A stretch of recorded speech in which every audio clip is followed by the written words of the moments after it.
Next, let's talk about cross-blockchain bridges. So while major blockchain networks such as Ethereum and Cardano aim to facilitate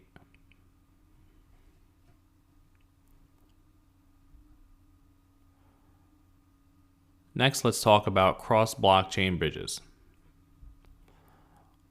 While major blockchain networks such as Ethereum and Cardano aim to facilitate transactions and information verification using their own versions of blockchain technology, these separate networks are typically not compatible with one another.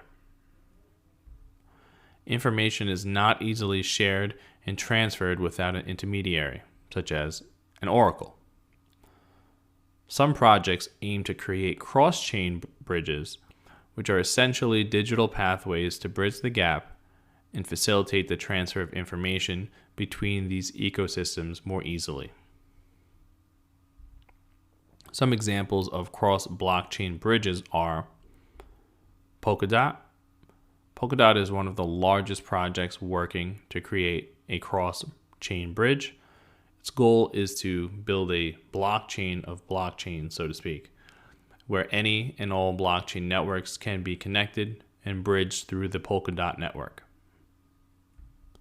We also have Cosmos, or Atom. Cosmos is another project attempting to enable more data transfer between networks using what they call a network bridge system.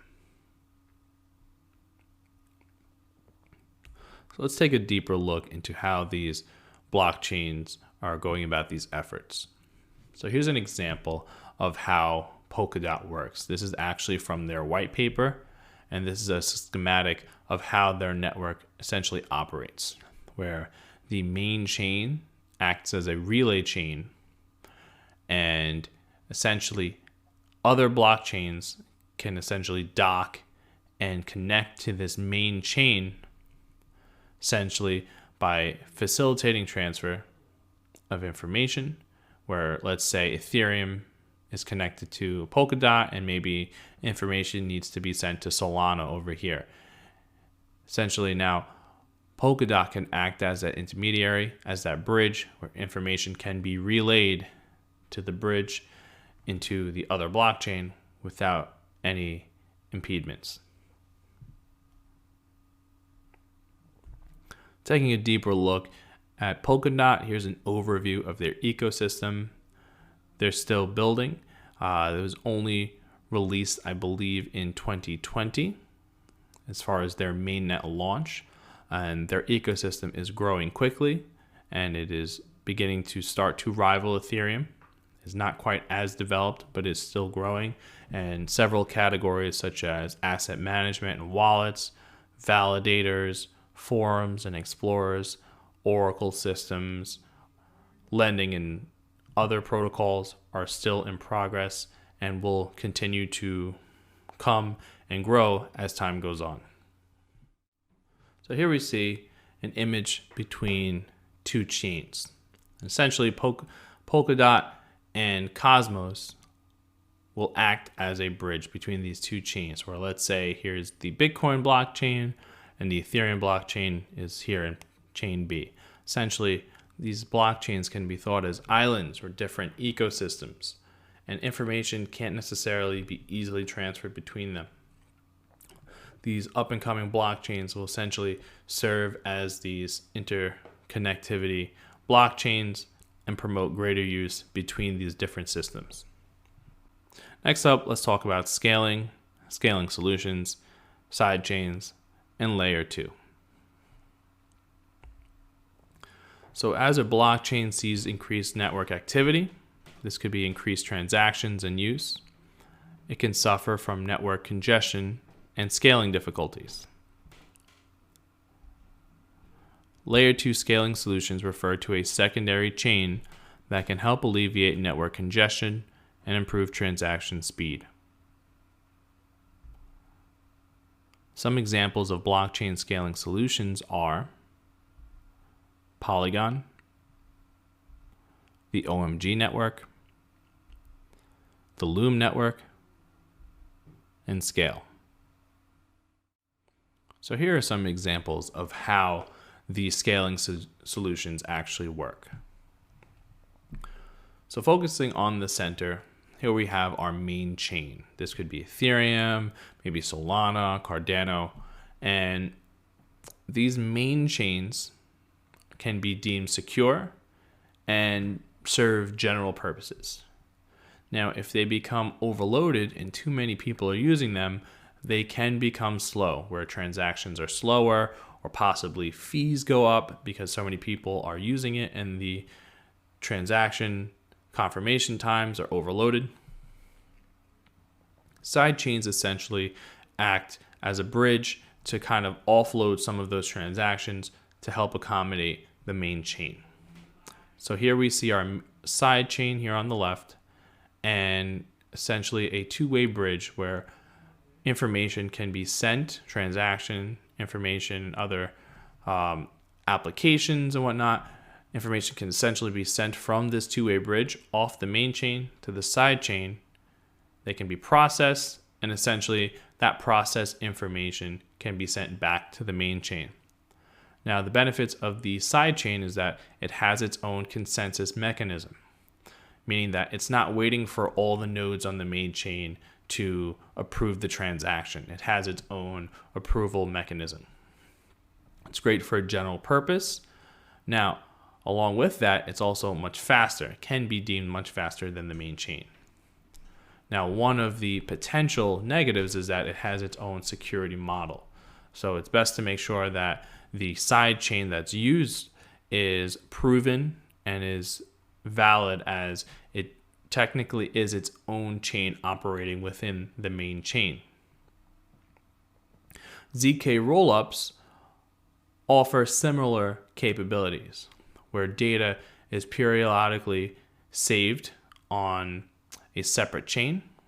It's as secure as the main chain, and it's typically has a general purpose and is deemed as fast as a side chain as well. Now moving on to forks. So a fork in a blockchain is essentially a split where a second project emerges from the original. This could be the result of members of a development team having a disagreement on the direction of the original project. A significant change in how the network operates could be proposed that splits the blockchain into two, where one network follows the old way of doing things and the new one follows a new set of rules. One part of that team may decide to go forward with their alternate vision and replicate the history of that blockchain up to the point, and then go forward with their new direction. Examples of cryptocurrency forks or splits include Bitcoin to Bitcoin Cash. We saw Bitcoin to Litecoin, Litecoin to Dogecoin, Ripple to Stellar Lumen, and Ethereum to Ethereum Classic. There have been many forks of Bitcoin over the years, and here is just a short, smaller example of essentially Bitcoin's family tree. These are all different projects that have forked from Bitcoin's original schematic, Bitcoin's original blockchain, and this could be due to a number of reasons, such as possibly development disagreements, maybe even disagreements with how specific blocks are added to the blockchain. So within that, we see Litecoin, Bitcoin Cash, Bitcoin SV, Zcash, Dash, and more. And even within Litecoin, if we follow this family tree, so to speak, we can trace the Litecoin's descendants all the way down to Doge. So Doge is essentially a fork of Litecoin, which is a fork of Bitcoin. Now within forks, there's hard forks and soft forks.